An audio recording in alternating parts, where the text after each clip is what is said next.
Hello, my name is Diana Whitney, and I've been a friend of human value for 20 years.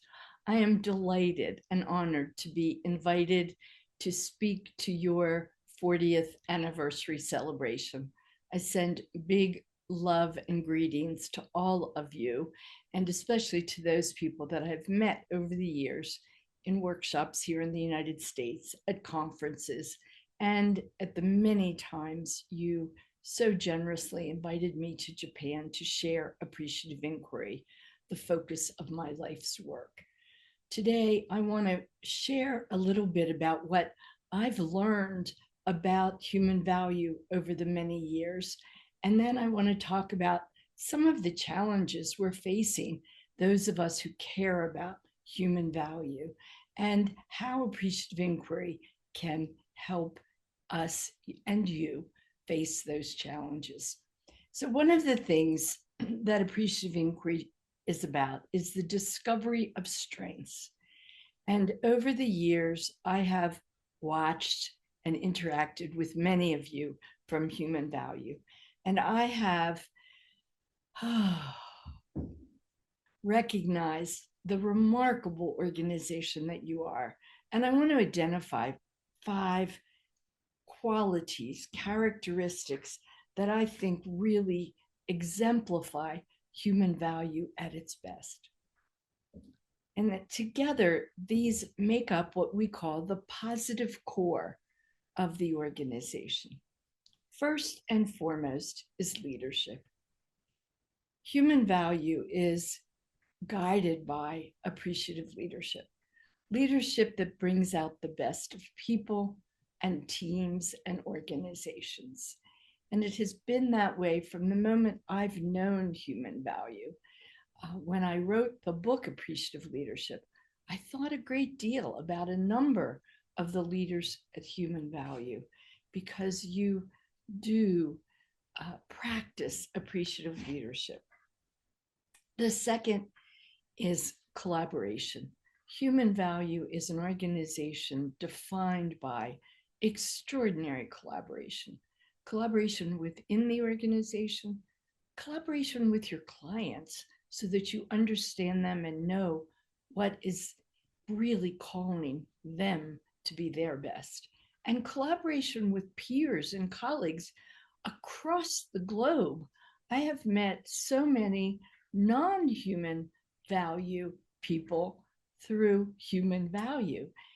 You have just an openness to collaboration that is at the heart of the success of your organization and your work. Number 3, human value is a learning organization par excellence.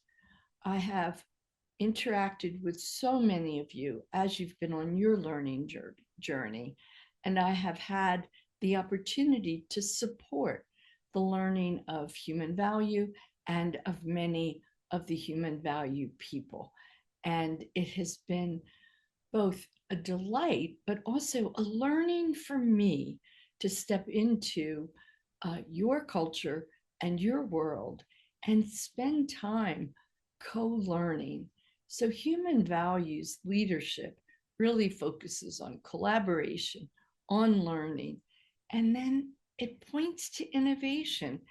You, as a consulting organization, have done some of the most innovative work that I know about. And I think that's just phenomenal. Innovation, like creating a publishing arm so you could translate and publish my books. How wonderful and lucky am I to have met you? And the innovation working with clients, so much of the appreciative inquiry work that you have learned from me, you have taken it way beyond and made it better and made it innovative so it meets the needs of your clients. Now, the one thing that I think is also really, really at the heart of human value and everything you do, and that is love. There's just so much love and kindness and generosity of spirit that flows through all of you at Human Value. So I say, bravo, keep the love flowing and keep the success going. Now, that is what my profile of the positive core of Human Value would be. I'd be curious if you asked yourselves, what do you see as your strengths when you're at your best? What would you identify and add to that positive core? There's no doubt that Human Value has made tremendous contributions in Japan and around the world. And like so many other groups of people, you are facing challenges. We are all facing challenges to the question of how to elevate people and elevate the human potential. And those challenges that come to my mind, there's four. The first is we must continue to recognize and honor differences. You know, I am so gifted to know you all the way on the other side of the world, and to know that you are hearing what I have to say and hopefully understanding a little bit of it, even though I don't speak your language. I am so touched that you reached out to me, who is very different. And we have to continue to do that. In my country right now, diversity, equality, inclusion programs are being stopped. But that doesn't stop the fact that we are different. We have different motivations, we have different needs, we have different strengths, different abilities to bring to the workforce, to our families, to our communities. So we must continue to delve into and understand and have compassion for differences. The second is equality, and especially equality across genders.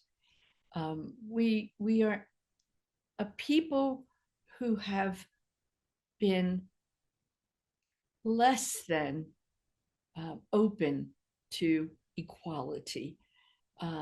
And it's time. It's really time. Your country has a female leader. How extraordinary is that? We need more role models of women in leadership. We need more of women's thinking and creativity to bring the world to a place of peace and goodwill. And so we must all, as Human Value has done for years, we must all strive to bring more and more women, girls, up to the same place as men educationally and economically.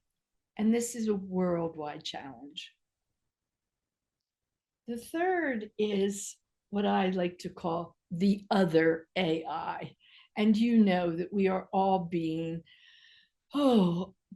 bombarded is a funny word, but artificial intelligence, AI.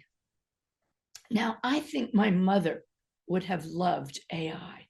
She read the encyclopedia from front to back. She was such a knowledge-oriented person. She was hungry for information. And there is a way, many ways, in which AI is helping us with information. We can gather information, we can analyze information, we can have it at our fingertips, and that's wonderful. The other thing AI is doing that I think we who care about human well-being can pay attention to, AI is indirectly meeting the human needs of people. AI listens to people, AI reflects people, AI becomes people's therapist. We need to use AI to teach people human skills, listening, compassion. We need to use AI to help people not just get their human needs met, their emotions met, but to learn how to do that for each other. Because AI is showing us where there is a missing piece and we want to address it. And finally, I think the biggest, perhaps, call today is soul satisfaction. We all have a calling in our heart, a calling in our soul. And those of us who really care about human thriving and human well-being, we want to more and more find out ways for our souls to sing individually and together, that we can rejoice, that we can feel connected to that which is greater than we are, that which is the great mystery in life, and that which is really a part of all that we love and cherish. And so those are the 4 challenges. 1, know our differences, understand our strengths and build on them. 2, equality, especially bringing women up in the world. 3, working with AI, artificial intelligence, so that we can become better humans.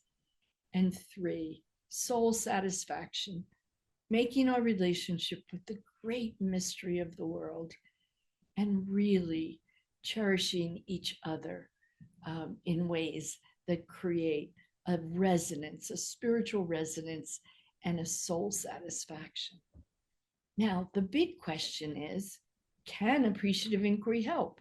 And of course, my answer is yes. We can discover our differences. We can do inquiry into our strengths. We can engage with people across differences, across gender lines, across races, across countries, across business sectors. And we can bring those relationships into the world in wonderful and good ways. We can also envision new futures. And perhaps it's time, I imagine at this point of 40 years, you are already doing that. Envision human value in another 20 years. Envision life on our planet in 20 years. Envision your country and your companies when appreciative inquiry and AI and AI meet and work together. And then once we do that, we design new worlds. And the key, I think, to the future is designing worlds that embody the great mystery, that embody our relationships with that which is greater than we are. So making our spirituality, making our love for one another, making our love for this planet inevitable, and bringing it to life through all we do. I look forward to the next 10 years, 20 years as a friend and colleague and helper of human value.